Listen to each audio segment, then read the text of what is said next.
بسم الله الرحمن الرحيم અલ્લાહના નામથી જે ઘણો મહેરબાન બહુ જ રહેમ કરવાવાળો છે. يا أيها الذين آمنوا لا تتخذوا عدوي وعدوكم أولياء تلقون إليهم بالمودة وقد كفروا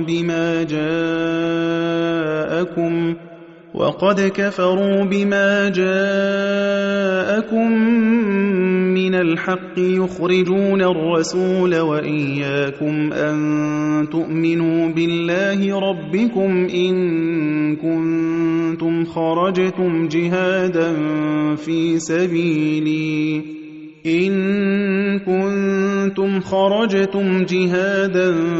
في سبيلي وابتغاء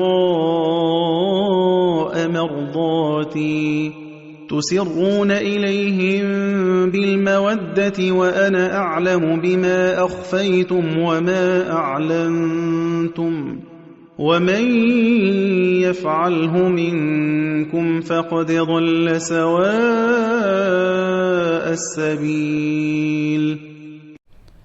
એ ઈમાન લાવનારાઓ, તમે મારા અને તમારા દુશ્મનોને દોસ્ત ન બનાવો કે તેઓની તરફ દોસ્તીનો પૈગામ આપો, જો કે જે હક તમારી પાસે આવ્યું છે તેનો તેઓ ઇનકાર કરી ચૂક્યા છે. તેઓ તમને તથા રસૂલને ફક્ત તમારા પરવરદિગાર અલ્લાહ પર ઈમાન લાવવાના કારણે કાઢી મૂકે છે. અગર તમે ખરેખર મારી રાહમાં જેહાદ કરવા માટે, મારી ખુશી હાસિલ કરવા માટે ઘરથી નીકળો છો, તો તમે તેમની સાથે છુપી દોસ્તીના શા માટે તલબગાર છો? જો કે જે કંઈ તમે છુપાવો છો અને જે કંઈ જાહેર કરો છો તેને હું સારી રીતે જાણું છું, અને તમારામાંથી જે કોઈ તેમ કરશે તે ખરેખર સીધા રસ્તાથી ભટકી ગયો છે. إن يثقفوكم يكونوا لكم أعداء ويبسطوا إليكم أيديهم وألسنتهم بالسوء وودوا لو تكفرون. અગર તેઓ તમારા ઉપર કાબૂ મેળવી લેશે તો તેઓ તમારા દુશ્મન બની જશે અને તેમના હાથ અને જબાનને બધી માટે તમારા તરફ લંબાવશે અને એવું ચાહશે કે તમે પણ નાસ્તિક બની જાઓ. لن تنفعكم أرحامكم ولا أولادكم يوم القيامة يفصل بينكم والله بما تعملون بصير.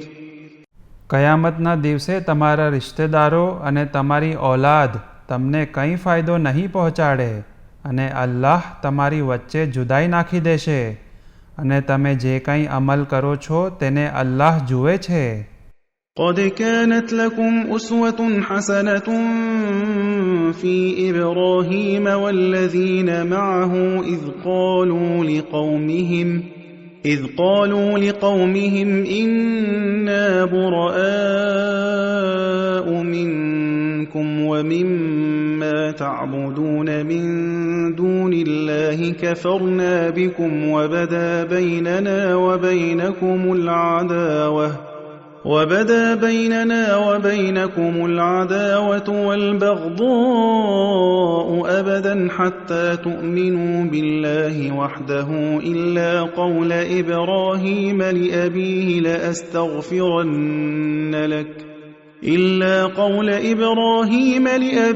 لأستغفرن لك وما أملك لك من الله من شيء ربنا عليك توكلنا وإليك أنبنا وإليك المصير.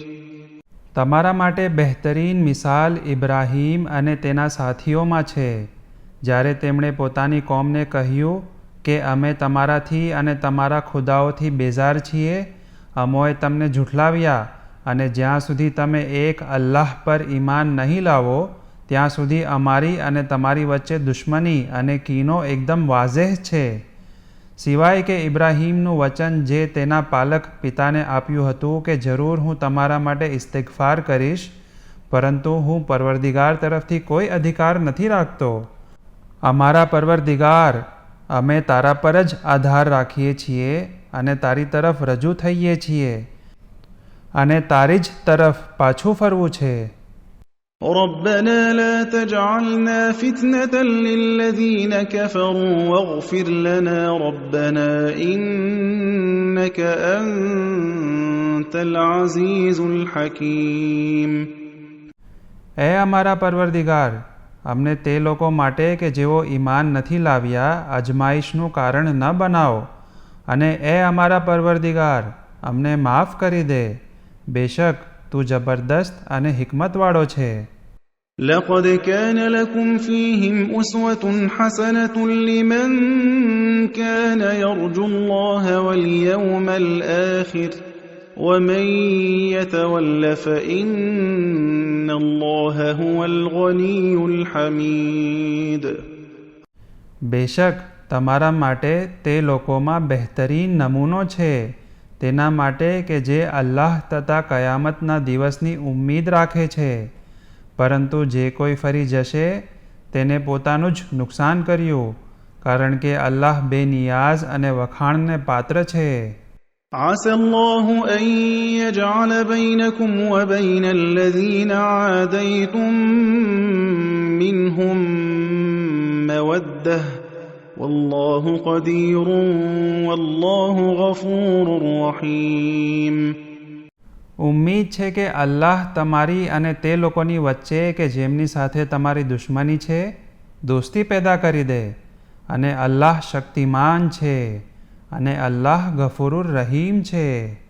لا ينهاكم الله عن الذين لم يقاتلوكم في الدين ولم يخرجوكم من دياركم أن تبروهم وتقسطوا إليهم إن الله يحب المقسطين.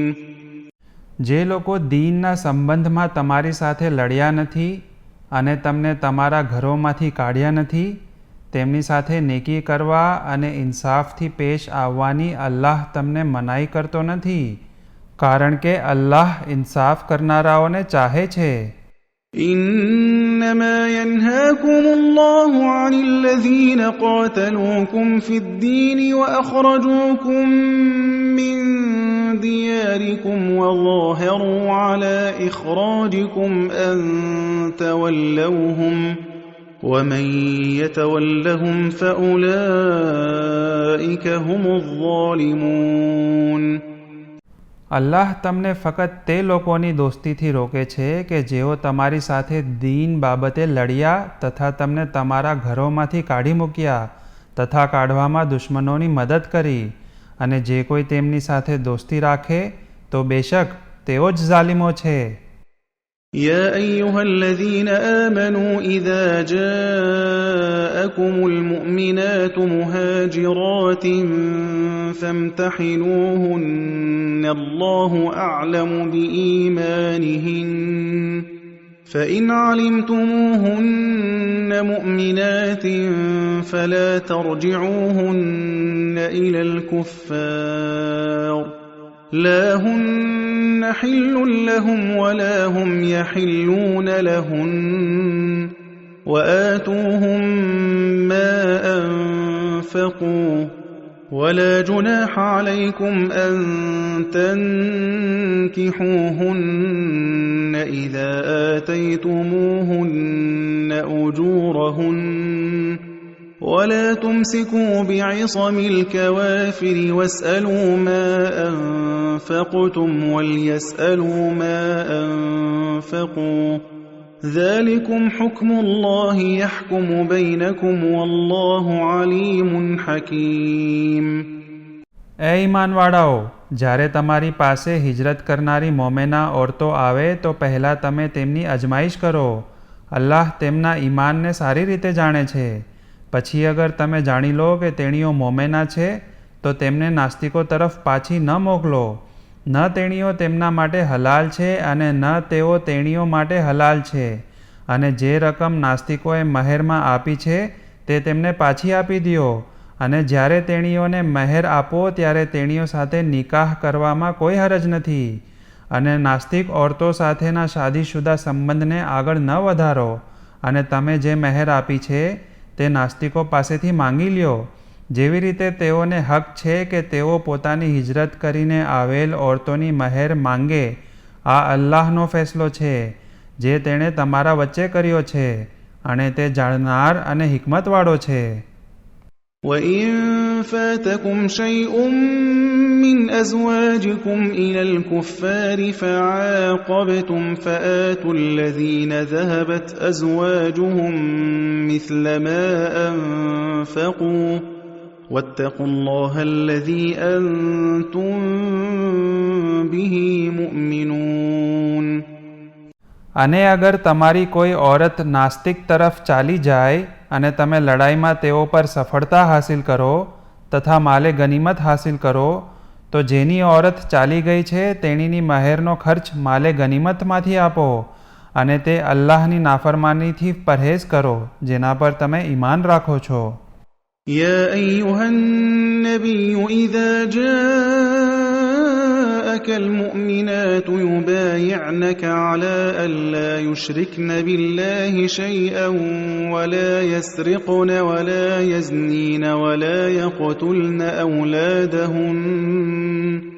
وَلَا يَقْتُلْنَ أَوْلَادَهُنَّ وَلَا يَأْتِينَ بِبُهْتَانٍ يَفْتَرِينَهُ بَيْنَ أَيْدِيهِنَّ وَأَرْجُلِهِنَّ وَلَا يَعْصِينَكَ فِي مَعْرُوفٍ فَبَايِعْهُنَّ وَاسْتَغْفِرْ لَهُنَّ اللَّهَ إِنَّ اللَّهَ غَفُورٌ رَّحِيمٌ.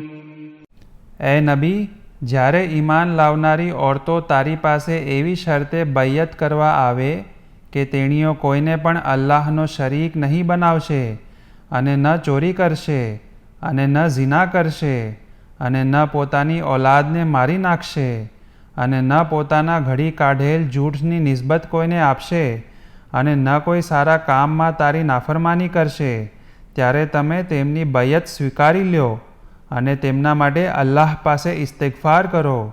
બેશક અલ્લાહ ગફૂરુર રહીમ છે. يَا أَيُّهَا الَّذِينَ آمَنُوا لَا تَتَوَلَّوْا قَوْمًا غَضِبَ اللَّهُ عَلَيْهِمْ قَدْ يَئِسُوا مِنَ الْآخِرَةِ كَمَا يَئِسَ الْكُفَّارُ مِنْ أَصْحَابِ الْقُبُورِ. એ ઈમાન લાવનારાઓ, તે લોકો સાથે દોસ્તી ન કરો કે જેમના પર અલ્લાહે ગઝબ કર્યો છે.